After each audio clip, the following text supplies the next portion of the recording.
let's talk about what a vector is. And to do that, I want to talk about two different types of quantities, vectors and scalars. There are other types of quantities out there, but for our purposes, we're only going to be working with these two. So everything that we are going to be working with is either a vector or a scalar. So to introduce what vectors are, I first want to talk about what both of these quantities that we're going to be working with are. So a vector is a quantity that has both magnitude and direction, whereas a scalar is a quantity that has only magnitude. And what is magnitude? Magnitude is really just the size of a quantity. It's how much of a quantity you have. So I want to give some examples between vector quantities and scalar quantities, try to give a better idea of the difference between vectors and scalars. So as an example, let's say I have a box, right? And I'm going to draw it in red. I have this red box here. And I want to talk about its mass. Let's say it has a mass of 15 kilograms. 15 kilograms. Now, is mass a vector or a scalar? Well, looking at this quantity, all it is just a size. It's just how much of something I have. It's just 15 kilograms. How much mass do I have? 15 kilograms. So that's why mass is a scalar, right? So an example of scalars are mass. Mass is a scalar, right? So that's just one example. And now let's talk about like a vector quantity. So let's say I told you, and let's represent you as this pink dot here, and I told you to run to the right at 5 meters per second, right? And I'm going to use an arrow to represent that. So you're running to the right at 5 meters per second. Now, is that a vector? And it is, because it has both a magnitude and a direction. This arrow is the direction of the arrow is representing the direction that you're going. Oh, it's the direction of the velocity. This quantity in pink, this entire pink quantity is really velocity. And it also has a magnitude. It's 5 meters per second. How fast are you going? How much of that velocity do you have? You have 5 meters per second of it. So, and then what if I wanted to go twice as fast to the right? Let's say I was going like this, and I was now running to the right at 10 meters per second. So notice what I've done here. This arrow is twice as long, approximately. Maybe it's a little longer, but I tried to draw it roughly twice as long as this pink one. So that's why vectors, when we're representing vector quantities, so this right here, I just want to take a little tangent. So this is velocity that I'm talking about. Velocity. So velocity is a vector, right?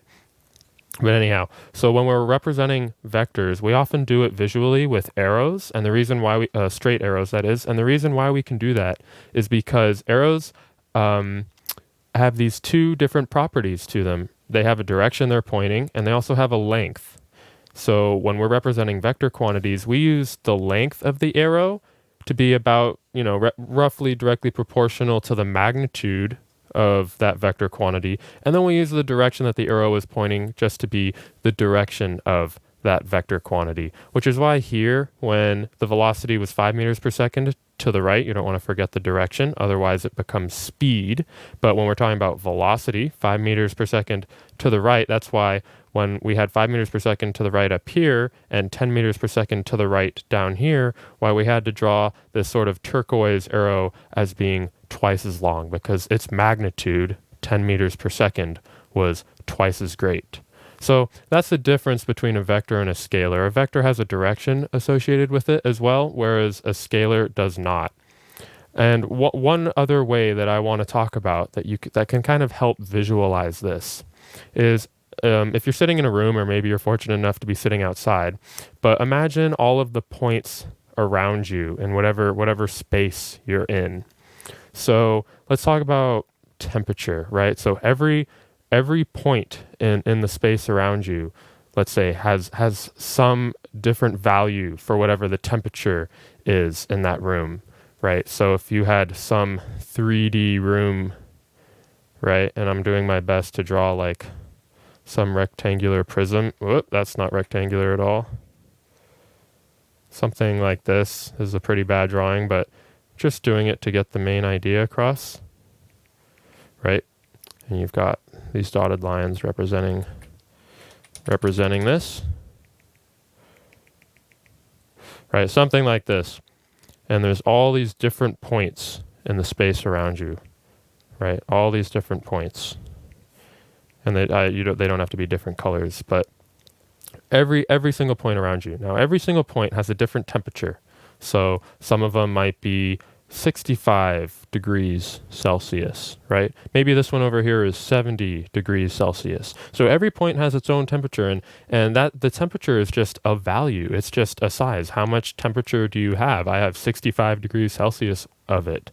So temperature is a scalar. So every different point in the room has its own temperature, and we would call this a scalar field, where we just assign a scalar quantity to the points in space around you.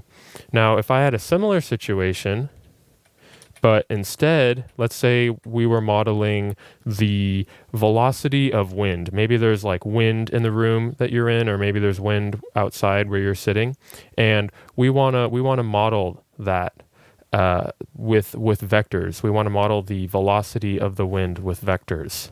So perhaps at this point, the velocity is blowing this way and that fast. So I'm using the length of the arrow, right, to represent the magnitude of the vector quantity, which in this case is the velocity of the wind.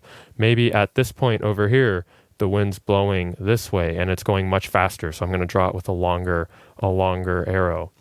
So this we would call, where every different point is a vector, we would call this a vector field, right? And we can do this again with velocity, because velocity is a vector quantity.